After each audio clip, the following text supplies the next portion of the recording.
முழுசா ஏற்கல. அப்பதான் நான் வரேன். எனக்கு கம்யூனிட்டி கைட்லைன்ஸ் எதுவுமே தெரியாத ஒரு காலகட்டம்.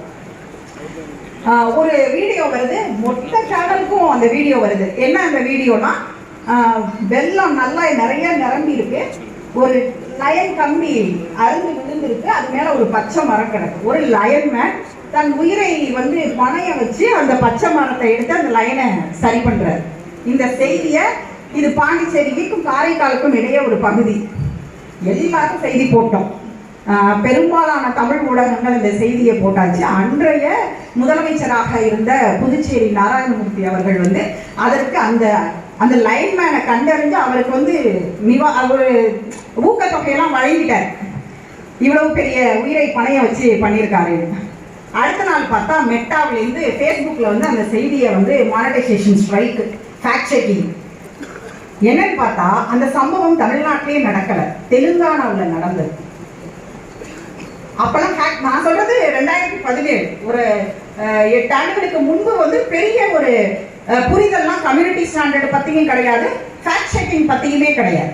அப்படியான ஒரு டைம்ல தான் இது நடந்துச்சு. அதன் பிறகு அதாவது ஒரு முதலமைச்சர், அவங்களுக்கு கீழே எவ்வளோ பேர் ஒர்க் பண்ணுவாங்க, செக்ரட்டரி, அதையும் தாண்டி இது நடந்துச்சு. அதாவது ஊடகங்கள் அந்த செய்தியை கொண்டு போய் சேர்த்த விதம், எப்படி ஒரு முடிவெடுக்க வைக்கக்கூடிய இடத்திற்கு அந்த இடத்துலையும் தள்ளுறாங்கிறதும், ஊடகங்கள் உண்மை மிக முக்கியமான ஒரு செய்தி. 2 நாட்களுக்கு முன்பு ஒரு செய்தி நீங்க கூட வாட்ஸ்அப்ல பார்த்துருப்பீங்க. பாரத் பெட்ரோலியம், இந்த மாதிரி பெட்ரோலியம் பேங்க்ல எல்லாம் உங்க டேங்கை ஃபில் பண்ணாதீங்க, ஏன்னா கிளைமேட் சேஞ்ச் இருக்கு இல்லையா, சூடு வெப்பம் அதிகமா இருக்கு, முன்பை விட அதிகமா இருக்கு, அதனால நீங்க டேங்கை ஃபில் பண்ணாதீங்க. டேங்கை ஃபில் பண்ணீங்கன்னா அது வெடிக்கிறதுக்கான அதனால ஆபத்துகள். எத்தனை பேர் இந்த செய்திகளை பார்த்தீங்க வாட்ஸ்அப்ல?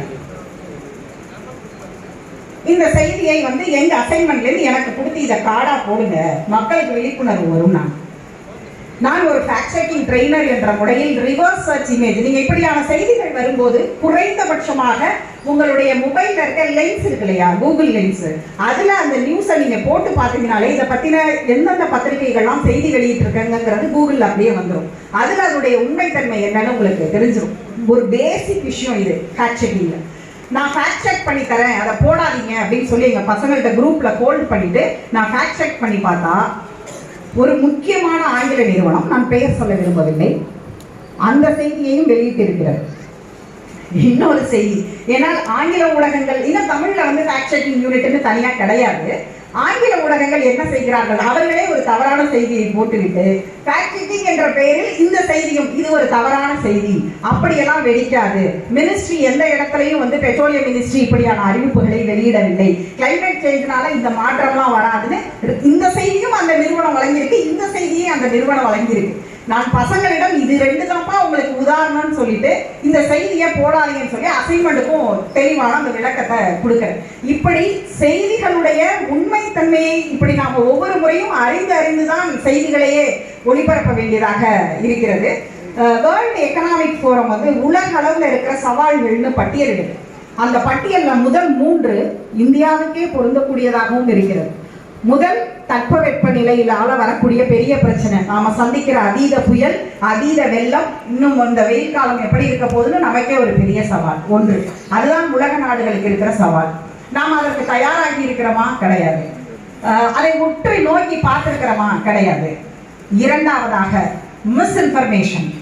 மிஸ்இன்ஃபர்மேஷன் அப்படிங்கிறது தான் நான் இப்ப சொன்ன மாதிரி ஏஐ மூலமாக இன்றைக்கு வரக்கூடிய செய்திகள். சமீபத்தில் ஒரு கல்லூரியில நான் பேச போனேன், ஃபேக்ட் செக்கிங் பத்தின ஒரு கான்க்ளேவ். அது நிறைய, அதுவும் ஜேர்னலிசம் பிஜி மாணவர்கள். எனக்கு ரொம்ப ஆச்சரியமா இருந்துச்சு. சென்னையில ஹார்ட் ஆஃப் த சிட்டிக்குள்ள இருக்கிற ஒரு ரொம்ப பெயர் போன ஒரு காலேஜ்.